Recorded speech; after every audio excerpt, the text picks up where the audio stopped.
வணக்கம் நண்பர்களே, நான் Manikandan. This is Mani's travels with hope. இது மாதிரி தொடர்ந்து பல வீடியோக்கள் வரப்போது. அதுக்கு நீங்கள் செய்ய வேண்டியது எல்லாம் நம்ம சேனலை சப்ஸ்கிரைப் பண்ணி ஆதரவு கொடுக்க வேண்டியது மட்டும்தான். இன்றைக்கி இந்த வீடியோவில் ஒரு முக்கியமான கோரிக்கையை பற்றி பார்க்க போகிறோம். தூத்துக்குடி பகுதி மக்கள் சென்னைக்கு 2வது ரயிலை கேட்டுட்டு இருக்காங்க. சென்னைக்கு 2வது ரயில் எப்போ வருது அப்படிங்கிறது தெரியல. ஆனால் அட்லீஸ்ட் திருச்சி வரைக்குமாவது ஒரு பயணிகள் ரயில் வேணும் அப்படிங்கிறது தான் அந்த கோரிக்கை. ஏன்னா திருச்சியிலிருந்து தூத்துக்குடிக்கு இப்போ சென்னையிலிருந்து வரக்கூடிய முத்துநகர் எக்ஸ்பிரஸ் இருக்கிறது இரவு நேரத்தில். அதை விட்டுட்டோம் அப்படின்னா இப்போது அறிமுகப்படுத்தப்பட்ட ரயில், இது ஏற்கனவே ஓடிட்டு இருந்த ரயில் தான். மதுரையிலிருந்து ஹைதராபாத்தில் இருக்கக்கூடிய காச்சேகுடா வரைக்கும் ஓடிக்கொண்டிருந்த சிறப்பு ரயில் இப்போது நிரந்தர ரயிலாக மாற்றப்பட்டு தஞ்சாவூர் கும்பகோணம் வழியாக திருச்சி வந்து திருச்சியிலிருந்து தூத்துக்குடி வரைக்கும் இயக்கப்பட்டு கொண்டிருக்கிறது. இது வாரத்தில் ஒரு நாள், செவ்வாய்க்கிழமை மட்டும்தான். இதை விட்டுட்டோம் அப்படின்னா மற்ற எல்லா நாட்கள்லையுமே நிச்சயமாக ரயில்கள் இல்லாத ஒரு சூழ்நிலை அப்படிங்கிறது தான் இருக்கிறது. ஆக பொதுமக்களின் வசதிக்காக திருச்சிராப்பள்ளியிலிருந்து ஒரு ரயில் இயக்கப்பட வேண்டும் தூத்துக்குடி வரைக்கும்.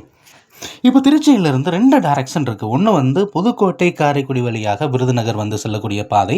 ஆனால் திருச்சியில் இருந்து பகல் நேரத்தில் நிச்சயமாக தூத்துக்குடிக்கு ட்ரெயின் இல்லாத காரணம் அப்படிங்கிறதுனால திருச்சியிலிருந்து திண்டுக்கல், மதுரை, விருதுநகர் வழியாக இயக்குனாங்க அப்படின்னா பகல் நேரத்தில் தூத்துக்குடிக்கு செல்வதற்கு வசதி. ஏன்னா தூத்துக்குடியில் அவங்க சொல்லக்கூடியது மெயின்டெனன்ஸ் ஒர்க்குக்காக ரயிலை நிறுத்துவதற்கு வாய்ப்பில்லை அப்படிங்கிற காரணத்தை சொல்லிடுறாங்க. அதனால் பகல் நேரத்தில் திருச்சியில் இருந்தே மெயின்டைன் பண்ணி இந்த ரயிலானது புறப்பட்டு தூத்துக்குடி போயிட்டு தூத்துக்குடியிலிருந்து மீண்டும் இரவு திருச்சி வரும் வகையில் ஷெட்யூல் அப்படிங்கிறத அமைச்சாங்க அப்படின்னா உண்மையிலேயே பயனுள்ளதாக இருக்கும்.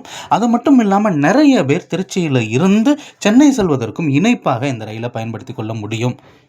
ஏன்னா இப்போ காலையில் 6 மணிக்கு இந்த ட்ரெயின் கிளம்புது அப்படின்னா நிச்சயமாக 7 மணி 8 மணிக்கெல்லாம் மதுரை வந்துடும். மதுரையிலிருந்து ஒரு 4 மணி நேரம் 12 மணிக்கெல்லாம் போய்டுன்னு வைங்களேன். அதுக்கடுத்து ஒரு 3 மணி நேரம் கேப்புக்கு அப்புறம் 3லிருந்து 4 மணிக்கு கிளம்புனாலும் நிச்சயமாக 10 மணிக்குள்ளாக திருச்சியை வந்து அடைஞ்சிரும். அப்படி வந்து அடையும் போது ஒரு கனெக்டிங் அப்படிங்கிறது சென்னைக்கு இருக்கிறது. மலைக்கோட்டை எக்ஸ்பிரஸ் ரயில் மூலமாக நம்ம சென்னைக்கு போயிட முடியும். அல்லது திருச்சி வழியாக செல்லக்கூடிய ரயில்கள் வந்துச்சு அப்படின்னா அந்த ட்ரெயினை பயன்படுத்தி கூட நம்ம நிச்சயமாக போய்க்க முடியும். எதுக்கு திருச்சி வரைக்கும் வரணும்? நம்ம வாஞ்சிமணி ஆட்சியிலேயே கனெக்ஷன் அப்படிங்கிறது இருக்கிறது அப்படின்னு நீங்கள் சொல்லலாம். ஆனால் திருச்சியில் கூடுதல் ரயில்கள் இருக்கிறது அப்படிங்கிறது தான்.